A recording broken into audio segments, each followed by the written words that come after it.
Hi friends, welcome to my channel Aaradhya vlogs. Friends, ఈరోజు నేను మీకు చుక్కకూర టమాటో ఎలా చేయాలో చేసి చూపిస్తాను ఫ్రెండ్స్. ముందుగా బాండీ తీసుకుని అందులో మనం శుభ్రం చేసుకుని కట్ చేసుకున్న చుక్కకూరను వేసుకోవాలి. అందులోనే ఉల్లిపాయ ముక్కలు,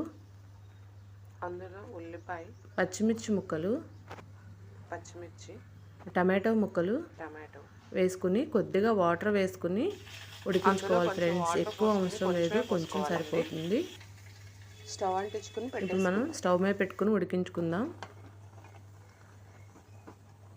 చూడండి ఫ్రెండ్స్, చుక్కకూర ఊరికే ఉడికిపోతుంది ఫ్రెండ్స్, ఎక్కువ టైం పట్టదు. మనకి కర్రీ అనేది త్వరగా రెడీ అయిపోతుంది. చూసారు కదా, అదిగోండి చక్కగా ఉడికిపోయింది ఫ్రెండ్స్. ఇప్పుడు మనం అందులోనే రుచికి సరిపడా ఉప్పు, కారం వేసుకొని ఇంకొంచెంసేపు ఉడికించుకుందాం ఫ్రెండ్స్.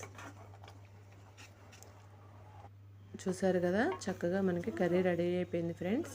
ఇప్పుడు మనం దానికి పోపు పెట్టుకుందాం. దానికోసం ఆయిల్ వేసుకుని అందులోనే మనం దంచిన వెల్లుల్లిపాయ వేసుకోవాలి, ఎండుమిర్చి, ఆవాలు, జీలకర్ర, కరివేపాకు, పసుపు వేసుకుని మనం ఈ పోపుని కర్రీలో యాడ్ చేసేసుకుందాం ఫ్రెండ్స్. అదిగోండి ఫ్రెండ్స్, మనకి చుక్కకూర టమాటో కర్రీ రెడీ అయిపోయింది ఫ్రెండ్స్. నా వీడియో కనుక మీకు నచ్చినట్టయితే లైక్ చేయండి, షేర్ చేయండి, సబ్స్క్రైబ్ చేయండి. Thank you friends.